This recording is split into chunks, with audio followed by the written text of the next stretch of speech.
논어집주 위정편 5에서 8장입니다.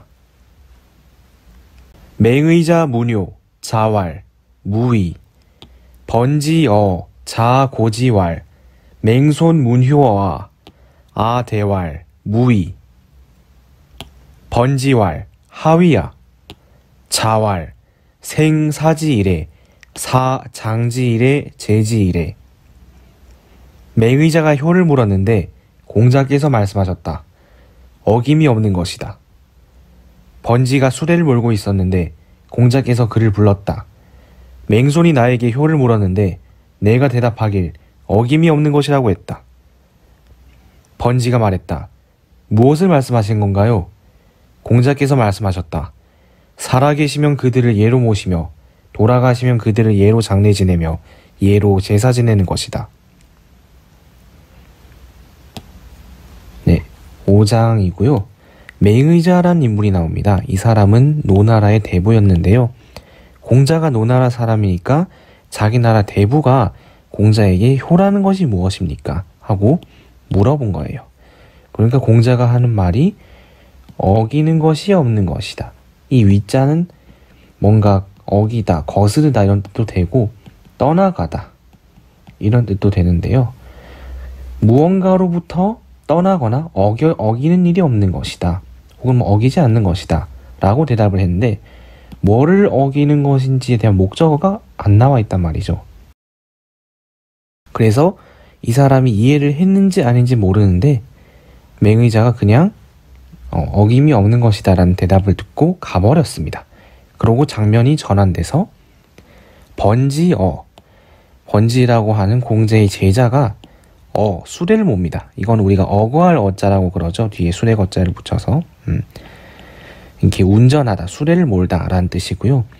번지는 이 숫자, 모름지기 숫자가 이름인데요. 번수, 그러니까 이 지자는 자가 되겠습니다.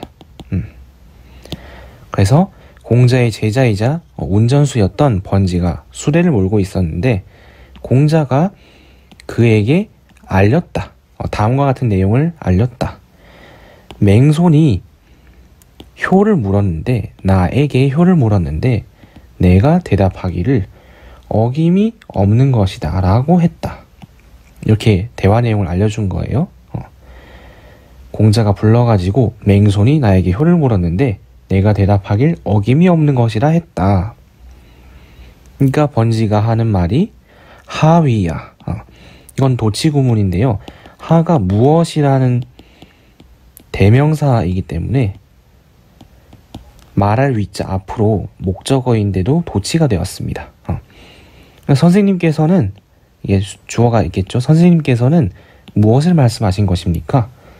그러니까 공자가 하는 말이 살아계시면 사지이래 그들을 예로서 섬겨야 되고 모셔야 되고 돌아가시면 그들을 예로서 장례 지내야 되고 예로서 제사 지내야 한다. 이 사라는 것은 주체가 부모님이겠죠. 그래서 무엇을 말씀하신 건가요? 하니까 부모님이 살아계시면 그들을 예로 모셔야 하고 돌아가시면 예로 장례 지르고 예로 제사 지내야 한다. 공자가 말한 아까 무의, 어김이란 무엇에 대한 어김인가? 아마 맹의자는 이거에 대해서 부모님 그 자체를 어기지 않는 것이라고 생각했을 가능성이 높아요. 하지만 공자가 한 말의 취지는 번지와의 대화를 통해서 예를 어기지 않는 것이다 라는 것을 우리가 알 수가 있었습니다. 그래서 공자는 번지에게 왜 이런 말을 굳이 했냐? 맹의자와의 대화에서 뭔가 불만이 있었던 거예요.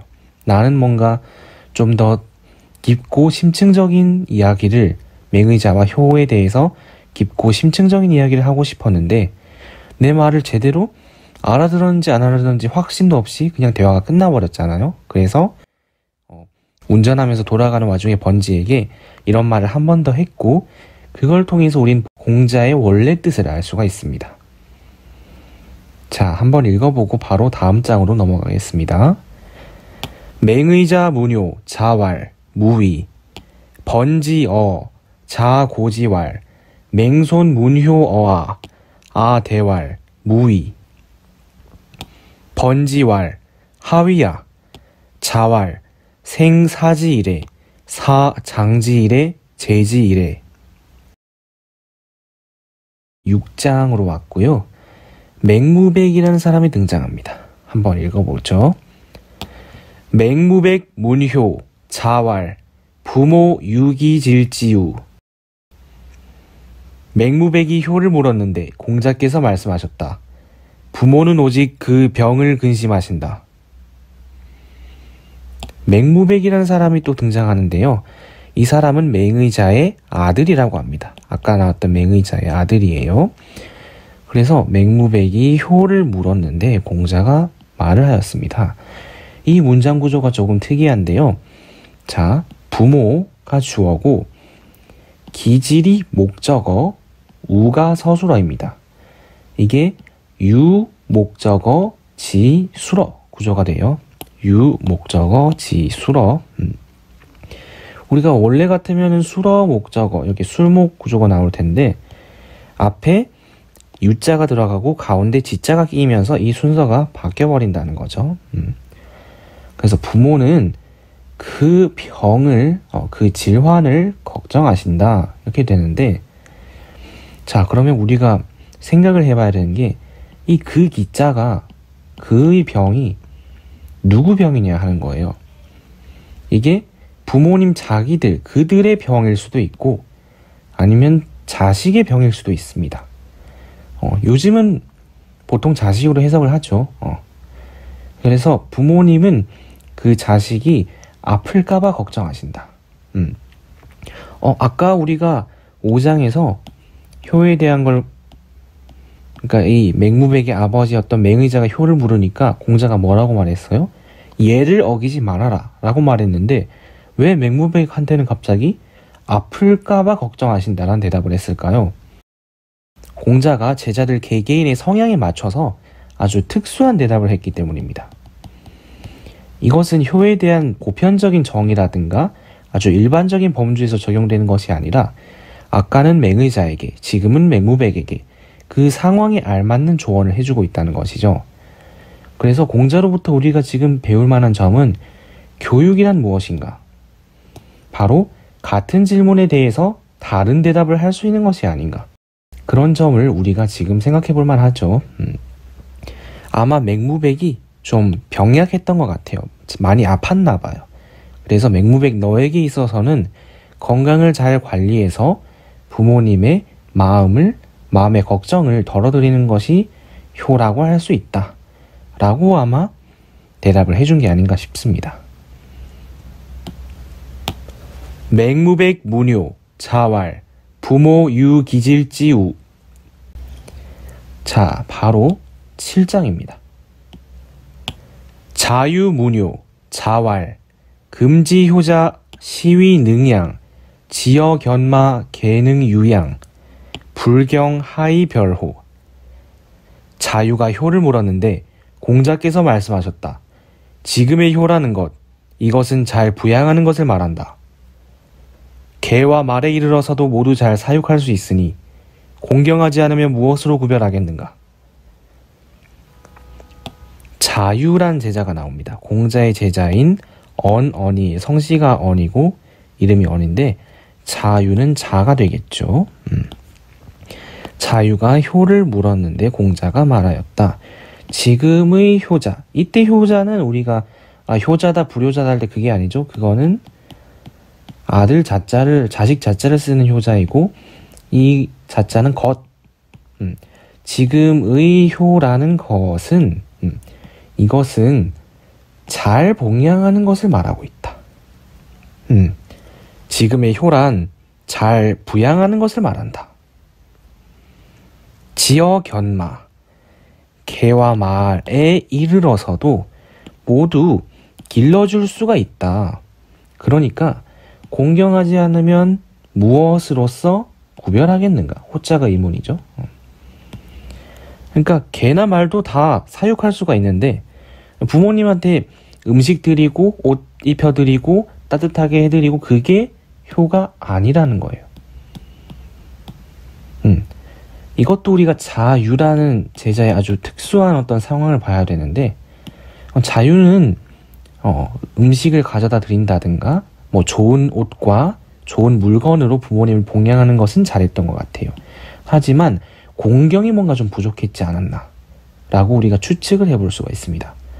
사실 지금도 효도라고 하는 것을 우리가 검색하면은 뭐 효도 관광, 효도 핸드폰 이런 식으로 뭔가 선물, 뭔가 물질적인 게 많이 있습니다. 하지만 실제로 효라는 것은 반드시 그런 것은 아니었다라고 할 수가 있는 거죠. 자유문효, 자왈, 금지효자 시위능양, 지어견마 개능유양, 불경하이벼로. 마지막 8장입니다. 자하문효, 자왈, 생난 유사 제자 복기로, 유주사 선생찬, 증시이위 효호.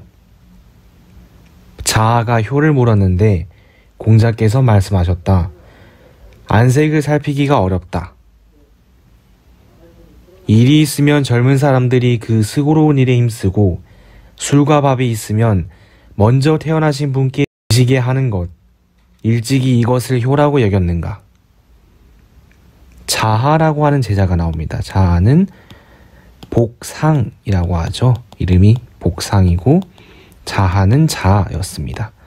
효를 물었는데 공자가 말하는 것이 색난. 이때 색은 색깔도 아니고 여색도 아니고 안색입니다. 즉 표정이죠. 얼굴 표정을 말하는 건데 이거에 대한 해석은 그러면 무슨 안색이 어렵다는 거냐? 자식이 표정을 관리하기가, 그러니까 표정을 온화하게 짓기